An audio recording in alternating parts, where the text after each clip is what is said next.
Because, yeah, the truth is the truth, no matter if you like it, if you like the truth or not. It's just the truth. You know what I mean? The truth is... Peace, peace, peace, peace, peace, peace, peace. What's going on with you? Rami Salam Mel here. Thank you for joining. Thank you for watching. Much love to Killer Mike. Much love to, I believe the brother is Coleon Noir. I apologize if I mispronounced it, but the brother that's in the interview or the clip that you're about to see, much love to you. And much love to you watching. Yes, you right there. Yeah, you. We got to spread more love, more positivity in this world. It's real crazy.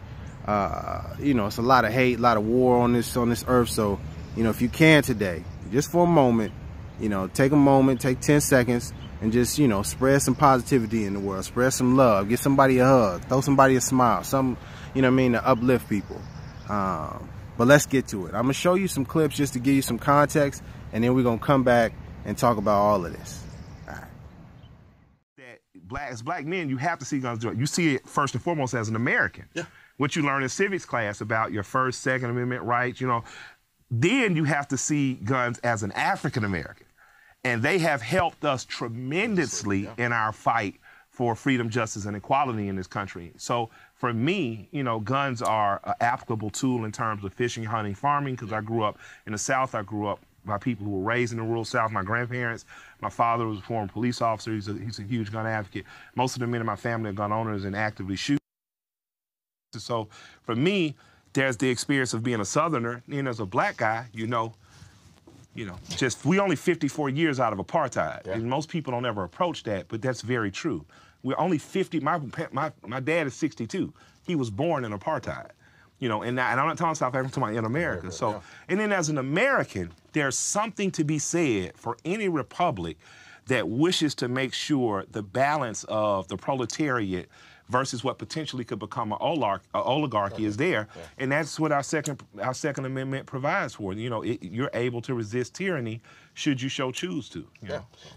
The first time black people got the right to vote, it was only black men because America was a patriarchal society, right? In places like South Carolina, irony of South Carolina, those black men went in a church to vote. The Klan came to make sure that vote couldn't happen. Black women surrounded that church with rifles and defended those men. Black women need to understand that as a unit, we have done more with a gun to protect our rights and freedoms than we are accredited for. Ida B. Wells, one of the most famous scholars and educators that our culture has ever produced, right? Chicagoan, right? Ida B. Wells Housing Projects. Ida B. Wells said every black home should have a Winchester rifle. Well, what's the significance of a Winchester rifle? It's a repeating rifle. It is essentially the AR-15 of its day. She didn't say some black homes. She didn't say just black homes with black fathers. She didn't say single. She said all black homes should have a Winchester rifle. So our republic isn't neat and it isn't clean, and the Bill of Rights and the Constitution aren't always in a tidy box. But I promise you, as I travel the world, it's the best thing going today. It's not always, it can be messy. But I think we're a victim of our own success in that regard. I agree. Right? I know when you have something for so long, especially when we talk about the generations that come into, even me, right? Some things with respect to my freedom, I didn't always feel this way. There were things that I learned about and come upon them as time went on. But we get to a point where we're like, oh, why do we need this? We don't need this anymore. We're so progressive. We progress past this point. I'm like, you're gonna progress us right off a cliff.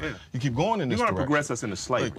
Pretty much. And, you know, people say, oh, slavery can't exist. Slavery does exist now. Slavery exists according to the 13th Amendment. They never abolished it. The same people who are telling you we need to abolish the Second Amendment, they ain't there for the documentary 13. They're not there at your march to end that.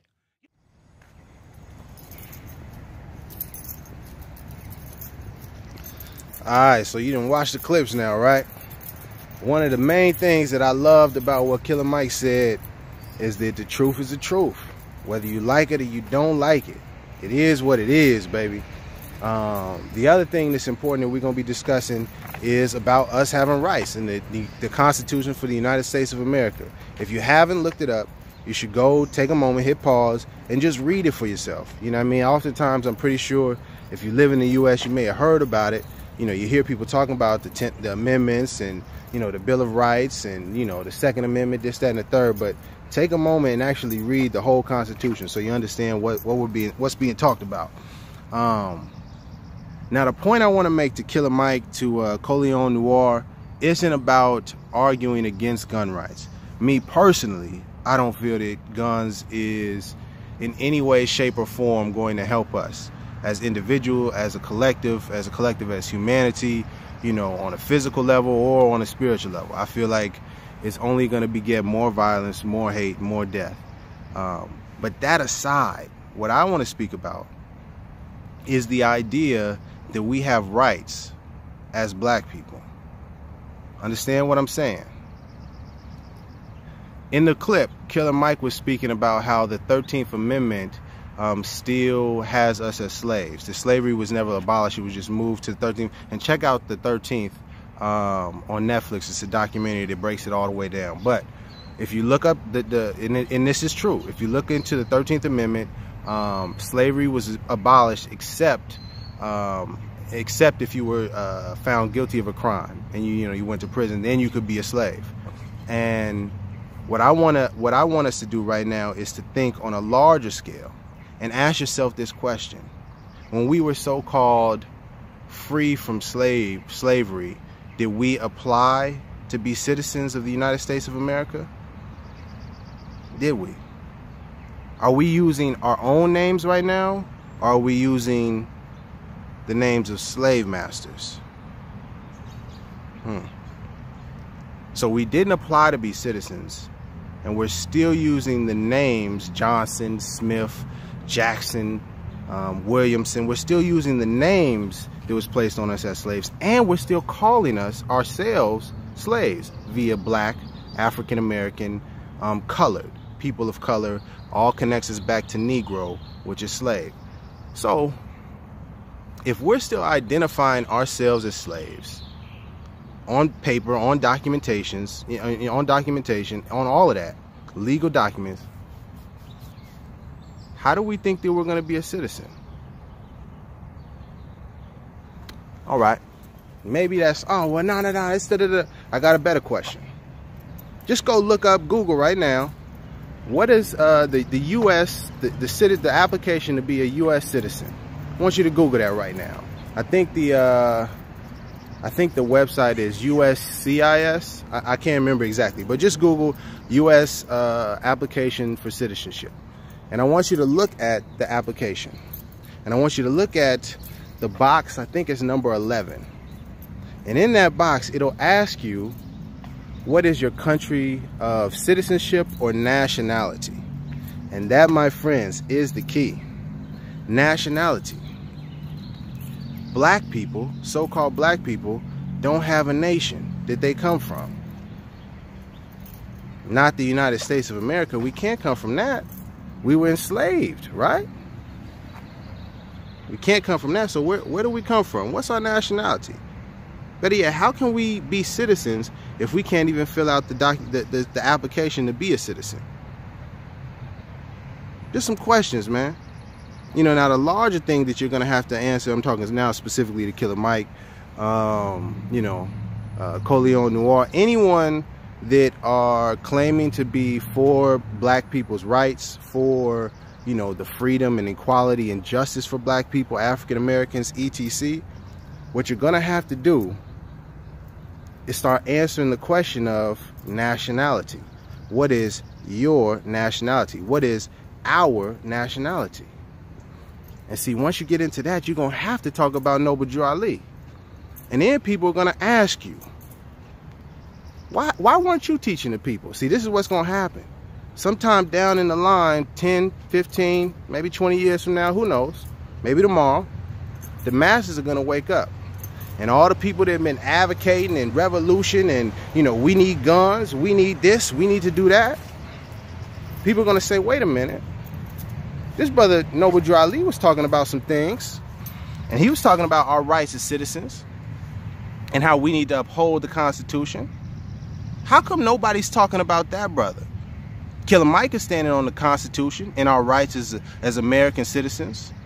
So how come he isn't advocating or echoing or even mentioning Noble Drew Ali? Any of the leaders that's talking about our rights?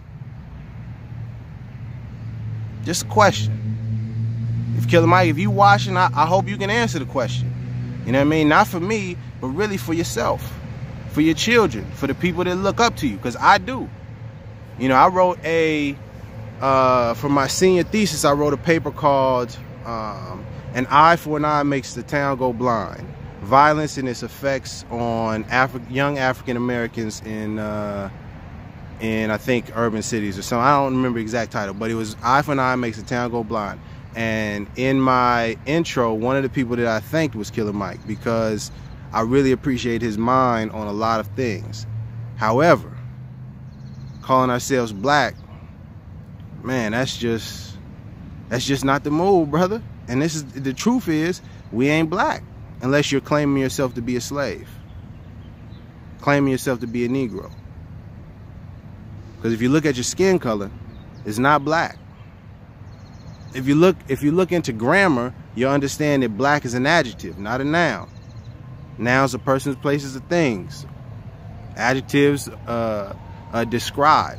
They don't identify. So we can't be black people. African American isn't a nationality. That's 2 continents. We ain't people of color, because everybody got some sort of color on them. So who are we? What's our nationality? These are the questions we have to answer so that we can move forward properly, in propria persona for the turning. You feel me? And stop being in civiliter mortuus. That's dead in the eyes of the law. It means you don't have any rights as a citizen. And that's the current condition that we have as black people, as African Americans, as people of color. Wake up. Get your mind right. Understand who we are. We Moorish Americans. Peace and love. I don't know what I really need. Oh no, baby. But I'd rather be smoking weed. I ain't on my mind, I'm just trying to recline. When life got you stressing, what you do? Take a ride, get inside, sip a bro. We all got our vices, it's true. For the pressure on my spine, weed is mine, take a feel. See, we grasping for air. I can't breathe off a cell. On my knees, steady praying to the Lord. Heal our hearts so they beat on one accord. Understand this predicament. You see your people getting rolled on like a Michelin. You got the answers, but ain't nobody listening. Cause the conditioning gotta focus on the Benjamin. This life terrorizing my soul. Heavy on my heart, almost made a nigga fall. Real talk. Peace to Buddha, meditation for control. And peace to Jah for the weed I'm about to roll. Light one, elevate your mind. See you a freak.